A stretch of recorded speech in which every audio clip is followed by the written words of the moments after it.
반갑습니다. 고신대 우병훈 교수입니다. 저는 오늘부터 여러분들과 함께 성령론에 대해서 살펴보고자 합니다.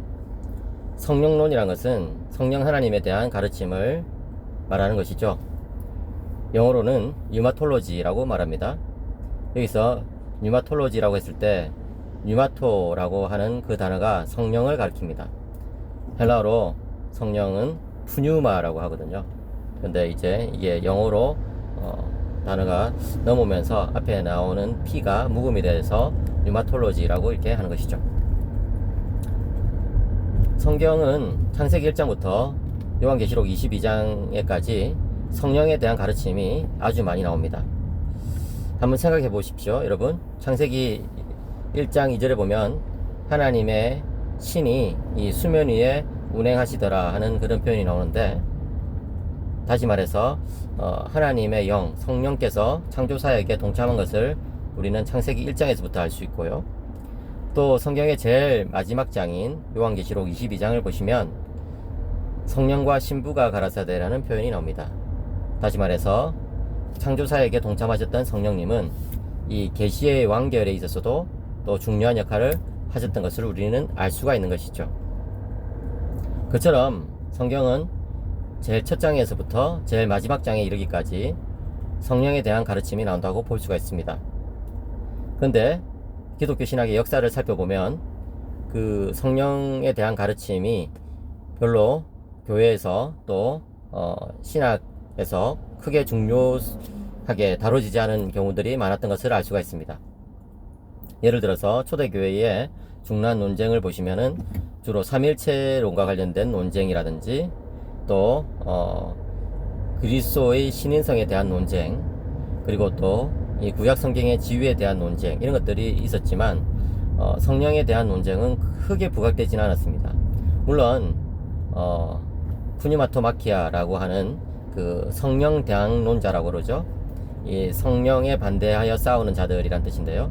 그런 사람들에 의해서 이 성령님에 대한 그런 가르침들에 대한 그런 논쟁이 촉발되기도 했습니다. 그래서 몇몇 교부들이 그에 대해서 책을 쓰기도 했죠. 그리고 또 교부 신학에서 이 성령론의 중요성에 대해서 가르친 교부들도 있었습니다. 대표적으로 암브로시우스라든지 또 바실리우스라든지 이런 사람들이 성령에 대해서 책을 쓴 것을 볼 수가 있는데, 그런데 대체적으로 성령론은 그렇게 주목을 받지 못한 교리 중에 하나였습니다. 그런 경향은 중세에 더욱더 심화되었고요. 그러다가 종교개혁자들에 의해 가지고 성령론이 또 새롭게 주목받기 시작한 것을 우리가 알 수 있습니다. 특별히 이 개혁파 종교개혁자들이었던 칼빈이나 부서, 또 블링거, 그리고 또 개혁파의 라인을 이어갔던 청교도들 가운데 오웬이나 구딘, 이런 사람들이 또 성령에 대해서 중요한 가르침을 남긴 것을 볼 수가 있습니다.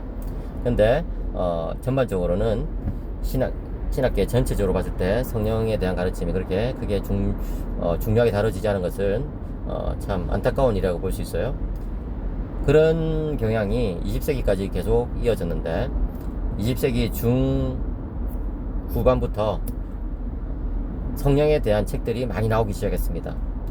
그렇게 해서 한동안 신학자들은 성령론은 잊혀진 교리다 이런 말을 많이 쓰곤 했는데, 이제는 더 이상 그런 말을 하기 어렵게 되었습니다. 다시 말해서 성령에 대한 중요한 가르침들이 많이 나왔다는 것이죠.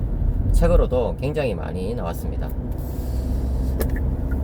그렇게 성령론이 중요하게 부각된 것에는 또 20세기에 있었던 그 성령운동의 그 역할도 있었다고 볼 수 있습니다. 물론 그 폐단이나 단점도 있었긴 했지만 어쨌든 이 성령론이 부흥하게 되는 데 있어서 또 이 여러 성령운동이라든지 오순절 계통의 그런 신학자들의 역할, 이런 것들도 고려를 해야 되겠죠.